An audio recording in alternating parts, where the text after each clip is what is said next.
Buenas noches. Hoy vamos a tocar temas interesantes, pero voy a comenzar con un comentario sobre un artículo publicado en el diario El Comercio el día de hoy, que se llama El caso Toledo y la extradición, firmado por Richard Douglas y Roger Noriega. Ambos son consejeros de Alejandro Toledo en Estados Unidos, así es el título que se ponen, consejero de Estados Unidos, de Alejandro Toledo en Estados Unidos. Y en buena cuenta, de una manera más o menos explícita o no tan explícita, lo que deslizan es que en el Perú hay presiones políticas en buena cuenta para este juicio, y que por lo tanto eso no tendría validez. Dicen, por ejemplo, en vista de las circunstancias de los procesos judiciales y políticos en contra del doctor Toledo en el Perú, creemos que hasta ahora Estados Unidos ha cumplido plenamente con sus obligaciones previstas en el tratado. ¿Qué obligaciones ha cumplido? Es decir, con la obligación de no dar pase hasta ahora digamos, al procedimiento. Y entonces estarían insinuando que hay en el Perú presiones políticas y que la cosa se ha politizado, desconociendo que hay un poder judicial y una fiscalía que son completamente autónomas y que están trabajando también de manera autónoma en todo este tema. Esto es un asunto absolutamente, digamos, apegado al Estado de Derecho, al debido proceso, y aquí no hay interferencia política de ninguna clase. No hay que dejarse, por favor, de alguna manera engañar por estos consejeros de Alejandro Toledo, que evidentemente pues deben estar pagados por Alejandro Toledo, ¿no? Porque me parece difícil que esto sea una consejería ad honorem. Se deberían quizás decir, nosotros recibimos un sueldo del señor Toledo para escribir estas cosas. Bueno, nosotros estamos ahora con Antero Flores Araos y Daniel Mora, ex ministros de Defensa, para ver estas denuncias del ministro de Defensa actual, Jorge Nieto, en el sentido de que hay reglajes a él mismo, a personal dentro del Ministerio de Defensa, a personal de otros ministerios, lo cual sin duda es muy preocupante y le ha echado la culpa además a amigos de Montesinos. Pero luego vamos a estar con Aníbal Quiroga y Carlos Caro para ver dos temas importantes. Uno, el de si lo que ha hecho el Movadef en esta marcha es o no es apología del terrorismo, de cómo debe enfrentarse este asunto, y sobre todo la discusión acerca de si es posible o no es posible otorgarle legalmente indulto al expresidente Alberto Fujimori, luego de que la ministra de Justicia dijera que el indulto no es posible. Bueno, Antero y Daniel, buenas noches, ¿cómo están? ¿Cómo les va? ¿Qué tal? Buenas noches, buenas noches. Bueno, el tema es ese. El ministro ha sorprendido, el ministro Jorge Nieto, diciendo que, bueno, hay el caso de la secretaria general del Ministerio de Defensa, que se ha descubierto que ella ha usado el vehículo oficial para ir a una peluquería.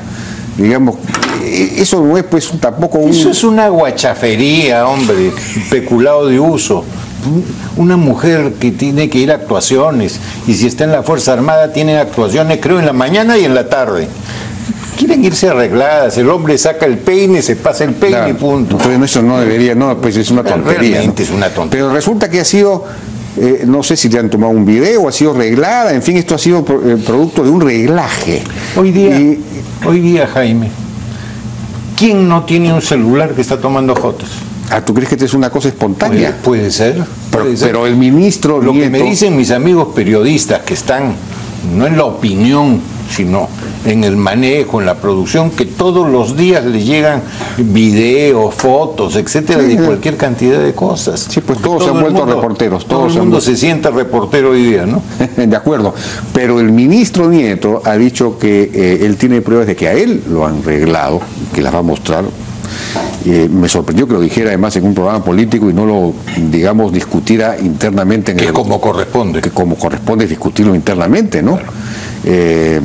Y no sé, en realidad, qué estaría buscando con decirlo así, o salvo disuadir a las personas que lo están tratando de arreglar, si es que es verdad que lo están arreglando. Pero a lo que voy es a lo siguiente: él dice eso y tenemos el caso del ministro anterior, que también, tuvo que renunciar debido a que no sabemos si es un reportero, digamos, espontáneo o un acto de reglaje. Él denunció que había un acto de reglaje, que servicios de inteligencia, servicios del Estado lo estaban reglando. Jaime, puede ser. No nos olvidemos que tiene cinco servicios de inteligencia: la DINI, Ejército, Marina, Aviación y Policía. Y cada uno es recontra conocido que tiene su tapadito, no quiere compartirlo con nadie. Y cada uno tiene sus secretitos, sus cosas, etcétera. Y por otro lado tienes también contrainteligencia, que tiene que ver realmente ciertos funcionarios si no están metidos en alguna cosa desdorosa o con alguna relación que podría poner en peligro ciertas relaciones de Estado, ¿no? Tenemos el caso del ministro de Defensa Cateriano, que también se fue grabado mediante un audio, en el famoso audio de la luz verde. Así es. ¿No? Entonces hay varios casos que se repiten. No, Daniel, no sé qué opinión. Yo podría decir, elaborar una hipótesis, justamente con la correlación que estás haciendo, correlación que ha sido el ministro Cateriano, que ha sido el ministro González, que ha sido la viceministra de Agricultura, que ha sido nuevamente este ministro, pero no a los ministros en este caso, sino buscan de alguna manera encontrar algún defecto, falla, etcétera, para desprestigiar al ministro. Y eso se ha producido con el ministro de Agricultura, se ha producido con Cateriano, se ha producido con el ministro Nieto. Y llama la atención porque el ministro Nieto ha logrado que las Fuerzas Armadas ocupen un lugar de confianza en la población importante, al saber emplear todos los recursos que tiene la Fuerza Armada en forma apropiada para este tema del desastre. Entonces yo considero que en este caso también hubo reglajes. ¿Se acuerda de la vicepresidenta del Congreso? Claro, también a Jorge del Castillo y a varios. Entonces, yo le llamo agente chicha. Los agentes chicha, porque un sistema de inteligencia actual no trabaja de esa manera. ¿O se acuerdan cuando Rospigliosi volteó la cara y encontró que uno le estaba tomando foto? Entonces el superagente que estaba con su zapatófono y estaba persiguiéndolo. ¿Zapatófono? ¿Cómo es eso? Zapatófono. El agente 76. Claro, 76.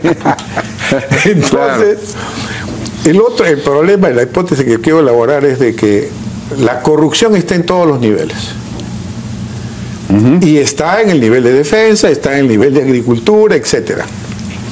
En el caso que menciona el ministro Nieto, por ejemplo, él menciona que rechaza un contrato para darle seguridad privada al ministro de Defensa. Y lógico, nunca ha habido eso.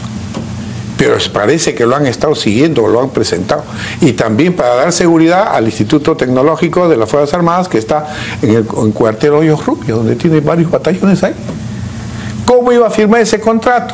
Claro, parece que era un contrato que ya se estaba dando. Que ya existía, una renovación. Lógico, y creo que ha hecho bien en anularlo, nunca ha habido eso. Sin ninguna duda. Entonces, de ahí surgen, tanto en el interior, proveedores, no solamente para este caso pequeño del contrato, sino para grandes adquisiciones. Como ministro, la adquisición de un equipo antiaéreo demoró 5 o 6 años, no podía porque salía uno y protestaba el otro y el otro comenzaba a sacarle y mandar documentos a todo el mundo desprestigiándolo. Puede ser esa una hipótesis y que el proveedor, el que se siente afectado porque este ministro no está para su juego o está pisando callos como se dice, entonces vamos a sacarlo, vamos a desprestigiarlo. Ese podría ser una de las formas. Otra de las formas sería una cuestión mucho más grande, ya política, más política, que yo quiero hacer caer a estos 2 o 3 ministros, que podía ser por ese lado. Pero ¿quién manejaría eso? Entonces, ¿quién manejaría eso? Le corresponde al ministro de Defensa, que tiene las herramientas para hacerlo, porque también, como ha dicho antes acá, un ministro de Defensa es el más vulnerable que cualquier ministro. ¿Sabes por qué? Más que el ministro del Interior, no lo creo. Tienes los 3 servicios de inteligencia de las Fuerzas Armadas puestos. Vulnerable a los seguimientos. A los servicios de inteligencia, porque son responsables de su seguridad. Por eso que el ministro de Nieto dijo, yo soy un hombre muy formal, casi monacal con mi comportamiento. Sí. Y después tienes tú los servicios de contrainteligencia, para evitar que fugue información que pueda ser vulnerable al país. Entonces sí está sujeto y un ministro de Defensa tiene que tener un comportamiento de esta naturaleza. ¿Quiénes son los únicos que manejan interceptación? Y acá vamos, por ejemplo, a lo que ha pasado con los audios. Ahí evidentemente ha habido, y no se ha dicho, ha habido chuponeo a los candidatos a la presidencia de la República. Ese es lo más grave. Porque eso se ha hecho entre marzo y junio del 2011, cuando todavía eran candidatos. Y hay una expresión que dice: yo me encargo del comandante, tú de la gorda. ¿Qué es eso? ¿A quién se referirían? No quiero decir ningún nombre porque podría caer muy mal, pero yo estoy seguro que han habido seguimiento, por la experiencia que más o menos tengo, que ha habido seguimiento a candidatos. ¿Tú también crees que ha habido seguimiento a candidatos? Mira, es probable, si a mí en el 16 me hubieran seguido y me hubieran interceptado, lo único que hubieran encontrado es mi queja de que tenía que hacer alguna cajita para poder pagar gasto de campaña. Y ojalá alguien se hubiera apiadado, pero nadie se apiadó. Nadie se apiadó, sí, pues claro, lo sigues pagando. Así es. Bueno, el juez, el fiscal y el ministro, en fin, han explicado claramente cómo al seguir a una determinada persona, esta persona hablaba pues con Humala, en fin, pero en fin, eso claro. Pero la ley dice bien claro, el juez se ha desdicho, ha dicho que él no ordenó jamás. Pues nadie dice que se ordenó seguir a Humala. Sino que él ha hablado con un teléfono que estaba interceptado. La legalidad la hacen con trampa. Y acá ese es el problema. No es por defender a Ollanta ni nada, y Ollanta tendrá que responder por el contenido de los audios. Voy al procedimiento. El procedimiento es totalmente distinto. Yo inauguré el Constellation, después que estuvo casi un año en prueba, porque lo donó la Embajada Americana. Fue el único equipo interceptor que tiene el Perú en este momento. Así es. Porque ni la DINI todavía no lo tiene operativo. Entonces, el que ha comprado el Perú. Entonces, cuando se hace todas estas cosas, se hace con autorización del juez, del fiscal. Claro. Para un objetivo determinado, claro, por un tiempo determinado. Y la persona tiene que tener lo suficiente, el que va a ser objetivo, tiene que haber los suficientes indicios que justifiquen esa interceptación. Pero eso lo han explicado todo. No, si sí. La ley es clara. Si encuentran una información distinta, si encontraran la información de Ollanta, a Ollanta tienen que autorizar el juez y el fiscal para interceptarlo. Y tiene que presentarse lo mismo que se presentó Partemio. Entonces ahí hay algo que no está bien. No pues, pero es que no es así. Ellos deciden interceptar un teléfono y resulta que ese teléfono llama a Ollanta Humala. Entonces es imposible no registrar esa llamada. Pero también dice que, esa información que no corresponde al objetivo en un tiempo determinado debe ser desechada. Eso es otra cosa. Acá en este tema hay dos cosas diferentes. Una, ¿por qué después de tantos años salen estas grabaciones? ¿Quién las ha entregado? ¿Por qué las ha entregado? ¿Qué autoridad lo ha autorizado? Ese es un tema. Bueno, lo ha pedido el fiscal actual. ¿De dónde ha salido? ¿Por qué lo entregaron? Eso no es el fiscal actual. Estaba guardado todo eso lo han explicado ya. ¿Por qué todos estos años? Lo que no es explicable es que se haya guardado tanto tiempo y no se haya hecho la investigación. Digamos, si había elementos ahí para ver que efectivamente había habido compra de testigos. A eso voy. O de declarantes. ¿Por qué no? Eso significa que se hizo con otra intención. No. Significa que no se quiso investigar ese caso. Claro, la autorización era para determinadas interceptaciones. Así es. Y en esas interceptaciones entran en las conversaciones terceras personas. Y esas terceras personas de esa conversación, que esto no estaba autorizado, pero esto sí, el que tenía estas interceptaciones autorizadas tenía la obligación de denunciar si encontraba cualquier cosa. Porque además el no denunciar es otro delito y se llama omisión de denuncia en el Código Penal. Claro, así es. En consecuencia, ¿por qué si bien no estaba autorizado directamente, sí indirectamente. ¿Por qué no se denunció? ¿Por qué no se denunció? Esa es la pregunta que uno se hace. Y la DIRAN no lo sabía. Definitivamente. Y el director general de la policía lo sabía. Y probablemente el ministro de Interior de todas maneras. No hay ninguna interceptación que no tenga conocimiento ni el ministro ni el director general. Porque en cualquier momento puede haber un problema. Claro, la explicación que han dado es que ellos estaban buscando otra cosa, entonces no se dieron cuenta, no sé. Pero vamos al tema, digamos, que originalmente, digamos, nos convoca, que es la hipótesis de Daniel Mora es que efectivamente estos seguimientos, estos reglajes, estas informaciones que salen son para desprestigiar al ministro, porque el ministro estaría afectando ciertos intereses que se mueven. Entonces había que quizás hacer un mapa para entender bien el tema de cuáles son esos intereses, cuál es el mapa de riesgos, como se dice ahora, sí. En el Ministerio de Defensa, por ejemplo, que está en todo el tema de las compras, por ejemplo, que yo no sé hasta qué punto las compras ahora las hace el Ministerio de Defensa o las sigue haciendo. No, hay la agencia instituto. de compras, pero se hace la agencia de compras para las compras que son comunes a los 3 institutos. O sea que hay cosas que todavía las hace cada instituto. Por eso nosotros propusimos un proyecto para que tuviera la agencia de compras fuera del Ministerio de Defensa. Aún sigue adentro. El sistema actualmente es mixto. Cada arma puede comprar lo suyo, lo que le es singular. Las cosas que son comunes las hace la agencia de compras del Ministerio de Defensa. Ahora, como bien dice Daniel, puedes haber pisado callos. Claro.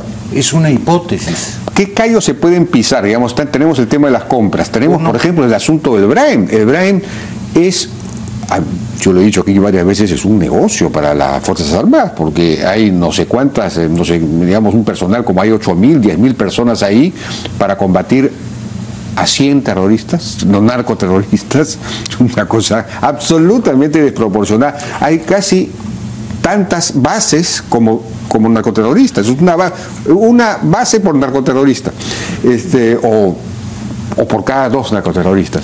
Entonces, claro, ahí se mueve mucha plata, ahí se mueve mucha plata, y me imagino que cualquiera que quiera alterar esa estrategia será bombardeado. La única forma de alterarlo eso, no estando de acuerdo, por si acaso, con el número que señalas, yo creo que son, de mi experiencia, muchísimos más, pero tienes que hacer rotación. Allá a los 3 meses te compran a San Pedro. Sí, pues, claro. Tiene que haber rotación, y la rotación Claro, no se puede hacer una comparación de que hay 8.000 y 100 terroristas, tampoco es así el tema. 250, también sirve para entrenamiento, sirve para todas esas cosas. También se entrenan los comandos de allá para acá, es decir, todo es un sistema. Pero lo que voy es de que hay puntos sensibles desde comprar uniformes, desde comprar zapatos, todo tiene grupos que se han ido formando durante muchos años. Esta denuncia que hubo de Panorama, por ejemplo, de que se usaba la plata para comprar y pagar informantes, se la repartían entre unos oficiales, en fin, hay mucho dinero que se mueve ahí. Yo me imagino que si un ministro quiere empezar a mirar con claridad, con cierto detalle las cosas, le van a empezar a apuntar. Totalmente. O si Nieto ha querido modificar, por ejemplo, la estrategia que se sigue en este momento, que supone mucho gasto, de repente pues se ha tropezado con más es lo que tú mencionaste en primer lugar.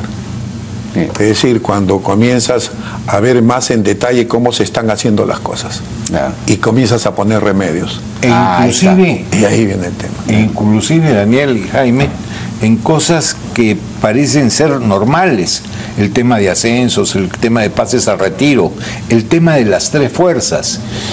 Por ejemplo, si yo quiero comprar más y el presupuesto solamente me permite para los 3 esto, ¿cómo me bajo al del costado para que se puedan adquirir? Lo desprestigio también. Y después lo mando a la prensa. Y impido, muchas adquisiciones se han impedido. Esas cosas no se pueden hacer de una manera más transparente, más abierta. Por supuesto, ya no hay nada que pueda ser secreto. Ese lo primero que debemos pensar. Porque lo que es secreto son las estrategias, los sistemas, etcétera. Pero, por ejemplo, comprar antes, hasta se colocaba el término secreto a la compra de calzoncillos, porque el enemigo podía averiguar que si tú compras 40.000 calzoncillos, es probable que tengas 40.000 soldados, o es probable también que tengas 20, o es probable si le das 2 calzoncillos a cada uno. Entonces era una tontería pensar de esa manera.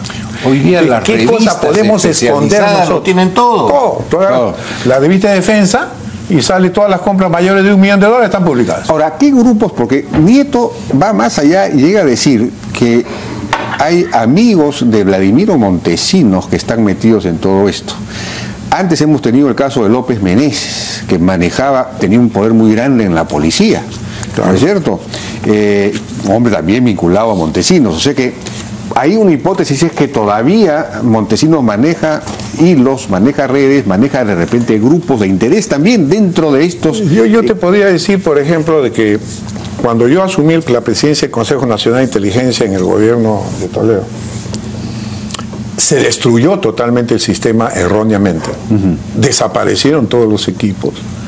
Prácticamente teníamos 300 y tantos hombres después de haber tenido 8.000. Todos esos agentes quedaron libres. Ajá. Y venían, y le estaba contando antes, ¿no?, que venía gente a pedir una audiencia ofreciendo sus servicios, tercerizando el servicio de inteligencia. Claro. Ofrecían sus servicios. Claro. De ahí surgieron como 25 compañías de seguridad, grandes actualmente, que ofrecían servicios de seguridad estratégica, decían, de vigilancia en las mineras, en las petroleras, en todos. Encontramos equipos de interceptación perdidos, analógicos, que ya no sirven para nada, enterrados en algunas cercanías de compañías mineras, etc. Entonces, se despertó un mercado de seguridad, que también los mismos proveedores pueden contratar tranquilamente, porque esto cuesta, para que te hagan un seguimiento de esa naturaleza efectivo. De repente esa empresa de seguridad a la que le canceló el contrato sería una vinculada eventualmente a un grupo vinculado a Montesinos. Es una lógica. Podría ser. No podíamos asegurar que es Montesinos. Ahora, el hecho solo de hablar y decir que esta es una red, que Montesinos está, en fin, puede ser también una elucubración con cierta base, o podría ser simplemente un disparo, porque cuando hablas de Montesinos suena una cosa, claro, de temor, de miedo. O algunos que utilizan los procedimientos. Y él lleva además el apellido, ¿no? Bueno, es pariente, ¿no? Claro. Pero sería si es que él estuviese, se entendería, digamos, una denuncia de ese tipo si él estuviese en una situación precaria en el gabinete, ante la posibilidad de salir. Entonces, pero, claro, y si Montesinos es un enemigo común, él al mencionarlo, entonces se fortalece dentro del gabinete. Esa es una hipótesis política, pero yo no sé si... Pero vayamos a su posición y su presencia en el gabinete. Ha sido uno de los ministros que ha captado mayor atención y ha sido uno de los más eficientes, gracias a que ha habido un buen manejo desde el Comando Conjunto. Y realmente todo lo que se llama defensa civil, en la práctica es defensa militar y policial. Ahora, yo me he informado que la encuesta ha bajado. Está bajo Nieto, eso también llama la atención, que tenga 28% de aceptación. Ahora, a mí, la información que yo tengo es que el Coven famoso era un caos completo y mucha gente no hacía nada o hacía cosas que no correspondían. Y entonces el Premier metió a McKinsey. McKinsey, esta consultora internacional, entró pro bono a, digamos, ayudar a organizar esto. Y entonces empezó a organizarse muy bien. No, el COIN estuvo en el Ministerio de Defensa cuando yo estaba y lo tenía en el Ministerio de Defensa. No, ahora nosotros controlábamos las patrullas, para que tengas una idea, con satélite. Todos los soldados llevan un chip, hace años. Y por eso a nosotros no se nos pierden patrullas, lo que sí se le perdía a la policía. Nuestras patrullas entran al campo y nosotros estamos viendo en una sala, en esa sala de operaciones, estamos viendo cómo se desplazan los soldados. O sea, los puntos se van desplegando. Pero ¿cómo es posible, por ejemplo, ese lo anula el ministro anterior González y lo reactivamos nosotros, donde la Fuerza Armada en defensa civil tenía un rol secundario. Acá defensa civil falla, y hay que decir la verdad. Así es. No funciona. Y lo hace funcionar con la Fuerza Armada, la que se vuelve protagonista. Entonces, a mí lo que me llama la atención lo hace bien. Y lo hace bien, claro. O sea, eso con la ayuda de McKinsey. Por supuesto, pero utiliza todos los recursos que tiene la Fuerza Armada y lo utiliza muy bien. Que es una consultora internacional. Que bueno, es buena hora, ¿no? Pero dices que no se te perdía la gente. A la FAP se le pierden las granadas, se usan sus instalaciones, para adoctrinar a sicarios. Por favor, si una entidad militar es utilizada para eso, ¿para qué nos sirve una entidad militar? No hay falta de inteligencia. Yo te digo, inteligencia falta en todo el sector público. una de las formas de controlar la corrupción en otros países, como fue Alemania, es con inteligencia. Y inteligencia de alta calidad para que detecte todos estos temas de corrupción. No solamente en la policía, también se ha encontrado que gente que vendía armamento. Y también se hizo varias capturas de que se robaban granadas, etcétera, en el ejército en alguna oportunidad. Claro. Tienes que hacer inventarios. No, ¿cómo? Permanentes. Tenemos buenos y malos dentro de cualquier institución. Sí, pues, pero no puede ser que Entonces, a mí también me ha llamado la atención de lo que ha pasado en la FAP, por supuesto. Por favor, no debería. Usan una instalación para capacitar a los sicarios. Hablemos les claro. Venden las armas, les dan... No, era ya en retiro. Hablemos también, claro. FAC de retiro. Es una vergüenza. Es una vergüenza, cosa por supuesto. inaceptable, es como para cerrar la institución y comenzar de cero. Oiga, la FAP se cierra, ¿no? Y comenzamos de cero nuevamente. ¿Cómo es posible? ¿No? ¿Para qué estamos? Bueno, esto es una exageración, pero digamos, a uno llega a pensar así, porque si se van a utilizar las instituciones, digamos, armadas peruanas contra el país, pues entonces, ¿qué es esto? Claro, y ese falta de control y falta de control de inventarios, porque cuando tú comienzas a hacer el control de inventarios, tal como dice toda la reglamentación, no pasa estas cosas. Pero cuando saben que hay descuido, hay más responsables. Porque cuando no hay se han hecho las negligencia, suceden todas estas cosas. Ahora, tú has mencionado que efectivamente después de que se cerró el CIN, después de Montesinos, se produjo una diáspora Se destruyó. había una gran cantidad de agentes del CIN que quedaron sueltos. Fue en mal hecho esta Eso no se ha terminado de resolver. No. La DINI que se Está paralizada. Está paralizada, no hay DINI. Así es decir, el tema de inteligencia es otro pendiente, es una reforma que todavía no se ha hecho, ¿no? Porque cuando se comienza a hacer, comienzan los problemas. Por ejemplo, le acusaban a la DINI de interceptación. No tiene nada la DINI para hacer interceptación. No, ese equipo de interceptación se le ha dado a la policía. Que todavía no lo usa, ¿no? Que todavía no lo usa. O sea, no tiene nada como para hacer estas cosas. Y ese es el tema. En el tema de la gente de inteligencia, has perdido muchísima gente. Y el entrenar nueva gente te demora años. Incluso el sembrar gente en diferentes lugares y que capte la confianza de cierta población, etcétera, no se hace en una semana. Una gente se demora 7 años. ¿Qué tienes? Sí, pues. Y de los frente externo no tuvo por qué destruirse. Todo el frente externo fue destruido, que había costado 15 años Así es. armarlo. Fue y teníamos expertos, sociólogos. Pero eso ocurrió pues durante el gobierno de Toledo. Paniagua desactivó el CIN de esa manera. Entonces fue horroroso porque no encontramos nada. Claro. Y formar a gente que había costado tantos años frente externo, claro, que era gente que Gómez de la Torre era un experto en todo lo que es Chile, Bolivia, etcétera, que conocía hasta qué zapatos calzaba no sé quién. Es decir, porque era un experto. ¿Sí? Fueron sacados por gusto, que no tenían nada que ver en el tema. Sí, pasa, sí, entonces, hicimos una desactivación con venganza. Así es. Por decir, bueno, la Fuerza Armada debe pagar.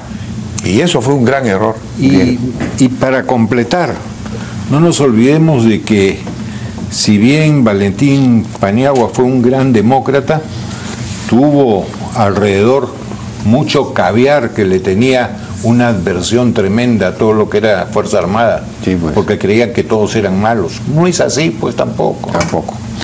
Bueno, yo les agradezco mucho su participación en la hora N, pues estos son temas importantes, ojalá que encuentren solución.